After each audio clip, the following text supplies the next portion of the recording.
Hello everyone, welcome again to my channel. So today in this grid DFS series of videos, we will discuss our second problem, that is 733 flood fill.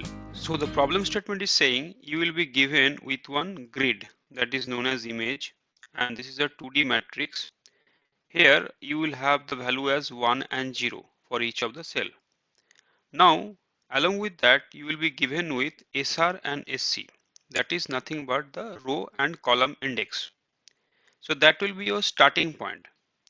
And another term is new color equal to 2. That means whenever SR and SC is mentioned, we have to go to that particular cell. So here it is 1 and 1.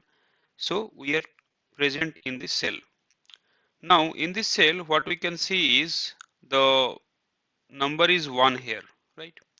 So whatever cell is connected with this cell horizontally or vertically, we have to fill all those cells with the new color value or the new number.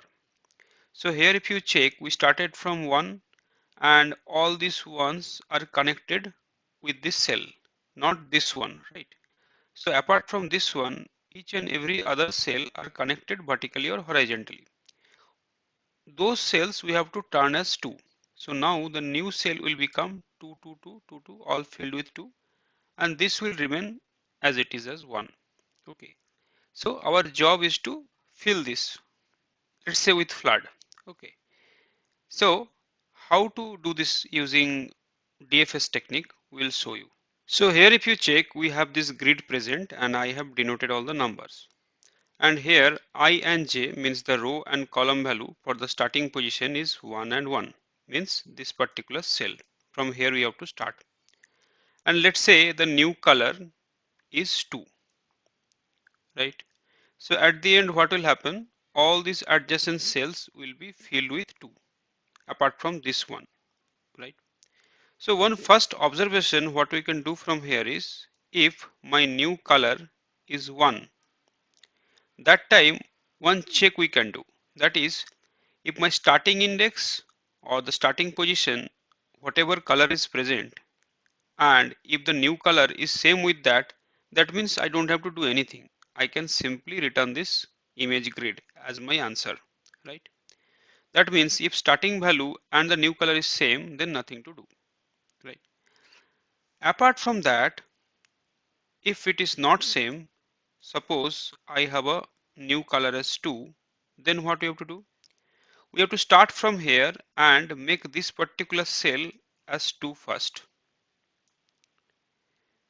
Then we have to do a DFS call, okay, which will maintain same functionality, and that we have to do in 4 direction because cells are connected horizontally and vertically.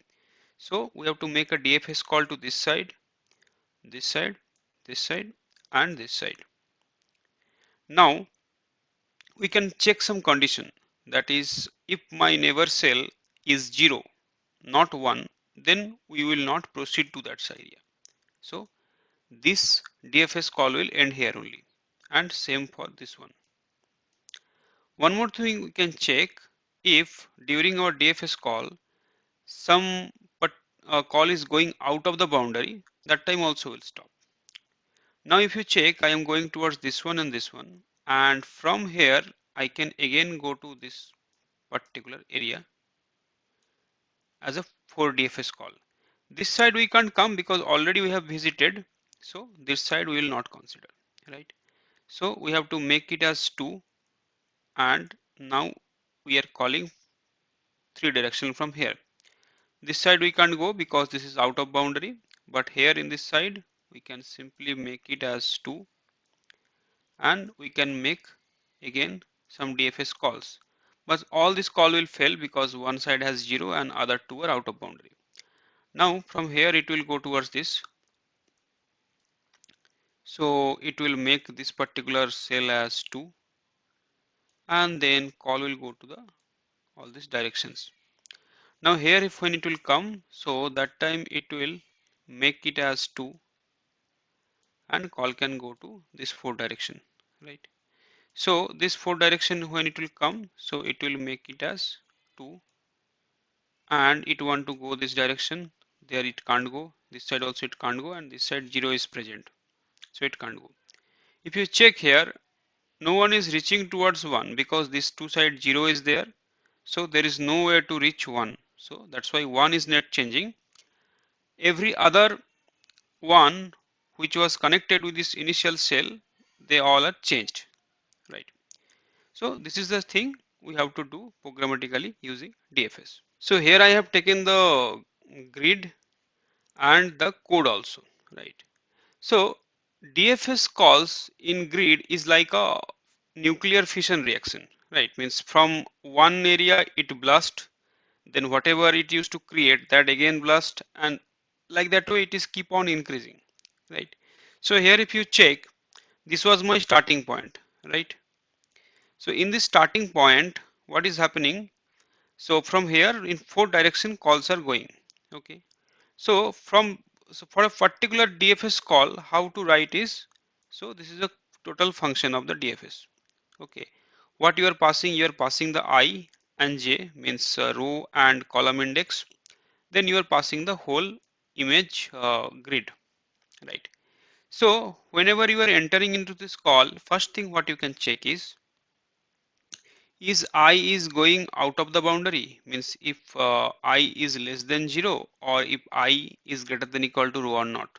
Okay, same for J also, is J is less than 0 or J is greater than or equal to column value, okay, which you can calculate and keep somewhere this row and column length. Or else uh, my starting index is like starting pixel is 1, right? Here in this case, like from where we are starting. So uh, if image current grid is not equal to the starting position or starting value, then you have to return. Let's say the starting value is 1. So when I am coming here, so that time it is 0, right? So this is 0 and this is 1. So this side we can't come. Whenever this 1 will turn as 2, that time when from here I will again call this one, that time also this condition will help us, because that time it became 2 and my starting position was 1. So with this condition, my only target is to hit those cells which are 1, means which is same as my starting pixel, because those things we have to change, not the other values, right? Okay, so for each and every DFS call, this first condition you have to check. If it is not satisfying, that means we are good to go in that direction. That time what you have to do is just we have to uh, give the new value to the cell, right? So the new color whatever will come as the input, that we have to assign to this image grid, and then we have to call this four direction. Okay, so one is I j minus 1 to our left side, I j plus 1 to the right side, I plus 1 j means down, and I minus j top side, right? In this four direction we have to call, and we have to pass the same image grid, because we are keep on changing this one and again passing the same reference. So at the end we will get the main image as a result, right? So if you check here in this diagram, so four direction we did call, this two direction, this condition only not help us to proceed, right? So here if you check this two direction, this condition only is not allowing it to go, but this two direction it can go. And from there also same thing we are doing, again we are going to four direction. This direction, as it is 2 and the starting index was 1 or position is 1, so that why it is not allowing it to go. This is out of boundary, only left and right it can go, and doing the same thing repeatedly. Then after end of the all the DFS call, we will get the image as our uh, like return value. Okay, so this is very much important for doing any DFS grid related problem, because problem statement can change a bit, like whenever we will do a number of island problem or the maximum area of island problem, all those are same or similar kind of problem. So same kind of DFS call we have to do, only few logic we have to modify to achieve that particular problem's answer. Okay, now we will see the complete code. So this is the complete code here. So this is the DFS function which I have just now explained, and this is the actual input method provided by LeetCode. So first thing what we are doing, I have defined few global variables. So you can pass it along with the DFS function also repeatedly rather than declaring it as a global variable. Okay. So what I am doing is this row value and column value I am pre-calculating and like putting in the global variable. Now this new color also I am mentioning there, and starting pixel also. So the starting value will be the image of SR and SC, right? So whatever value is from the starting cell, what is the value? So what check I am doing? The first condition, if the starting pixel value is same as the new color, then nothing to do. We have to just simply return the image, right? Or else we have to start our DFS call. So we have to pass our current row and column value and the image. So when it will come here, that time this is the first condition you have to check. So this will prevent us to go out of boundary, or if somewhere it is 0, that side we will not go, or if it is already converted, or if it is already 2, then that side we will not go, right? So that all these checks it will do. If those things are not there, then that means we are successfully we can do a DFS call from that side. So we'll simply make that current cell as the new color, and then we'll go to the fourth direction, and we will repeat the same thing as it's a DFS call recursively we are calling. So now if we submit this one, it is working. Thanks for watching.